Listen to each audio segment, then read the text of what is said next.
لە سووچێکی ناو بازاڕی سلێمانی کە پێی دەوترێت مەزادخانە و کاڵای دەستی دووی لێساغ دەکرێتەوە کار دەکات.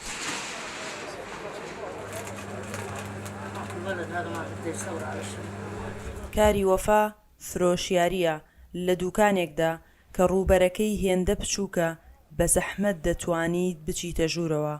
ئەو لەو شوێنە بچووکەدا بە فرۆشتنی کەلوپەلی دەستی دوو چەند شتێکی وردە بژێوی خۆی و تاقە کچەکەی پەیدا دەکات.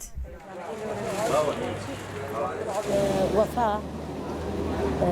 یوسف سعد. من ناوم وەفا یوسف سعدە، دوو کەسین و خۆم و کچەکەم کریستینە کە خوێندکاری زانکۆیە. من لێرە کاسبی دەکەم لە کاتژمێر 6:30 ڕۆژانە دێمە ئێرە و ماوەی 20 ساڵە لە سلێمانی دەژیم و خەڵکی کوردستان زۆر باشن. وەفا ژنێکی مەسیحیە و لە گوزەرەکەدا بە وەفا مەسیحی ناسراوە. دەڵێت غەدری ڕۆژگار ئەوی گەیاندۆتە سلێمانی و بەم زەحمەتیە خەریکی ژیانە. وەفا وەک خۆی دەڵێت خەڵکی قەرەقوشە و لە خێزانێکی دەوڵەمەندی مەسیحیە، بەڵام بە هۆکاری جیاوازی ئاینی خێزان و هاوسەرەکەی دەکەونە بەر ڕق و تووڕەیی گروپە چەکدارە توندڕەوەکان بێبەزەیانە دەیانکوژن. بۆیە بە ناچاری ڕووی کردوتە ئەم شارە تا ژیانی خۆی و تاقە کچەکەی بپارێزێت. نحن عندنا بيوت مو بيوت عندي بالموصل. ئێمە چەند ماڵێکمان هەبوو، نەک تەنها ماڵێک. سوێن دەخۆم 13 خانومان هەبوو. لە خانوویەکدا بووین 2 نوهۆم بوو. من 7 ڕۆژ لە ماڵی دایکم مامەوە و هەموو کەس و کارەکەمیان کوشتن.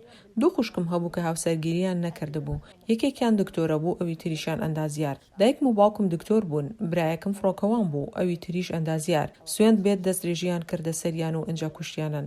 هەتا ئێستاش کە دەڕۆمە ماڵەوە ناتوانم بخەوم. لە مردن دەترسم. مردن حەقا. بەڵام ئەترسم و ئەڵێم بمرم کچەکەم لە خەودا بانگم دەکات ئەڵێ وەفا. کچەکەم کە دەخەوێت دەرگا و پەنجەرەکان دادەخات. هەرچەندە کەش و هەوا گەرما. پێی دەڵێم بۆ ئەو کارە دەکەیت، دەڵێن نەکابێنە سەرمان و وەک ماڵی کەس و کارمان بمان کوژن. من دەڵێم ئەوە گاڵتە بوو کە لەگەڵیان کردین. دەڵێت نا گاڵتە بوو بە چەقۆکردن بێت. من لە بیرمە ئەوانیان بە چەقۆ سەربڕی. هەمیشە کە دەخەوێت سەریدا دەپۆشێت. ئەڵێم بابە مەترسە، ئێمە لە کوردستانین. دەڵێت بە شەو دێن و سەرمان دەبڕن. ئەو بەیانیان زوو دێتە سەرکار. هەندێک جار ئەو کارانەی دەیکات زۆر زەحمەتە، بەڵام دەڵێت ناچارە لە پێناو بژێوی ڕۆژانەیان. دوای بەڕێکردنی ڕۆژێکی درێژ لە کارکردن، بەڕێ دەکەوێت بۆ کڕینی پێداویستی ڕۆژانەیەکانیان و دواتر دەگەڕێتەوە ماڵەوە بۆ پشودان و خوانی ئێوارە.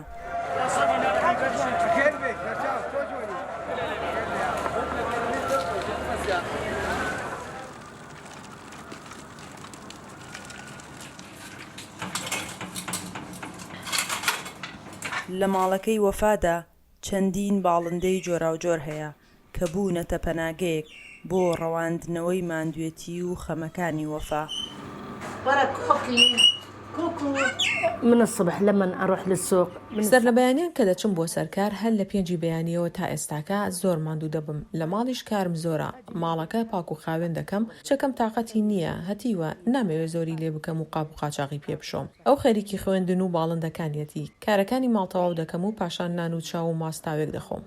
وەفا لە ئێستادا لەگەڵ تاقە کچەکەی دەژی کە خوێندکاری کۆلێژی پزیشکیە لە شاری سلێمانی.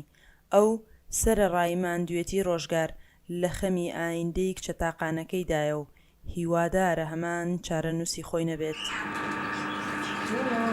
سنوور کەریم، دەنگی ئەمریکا، سلێمانی.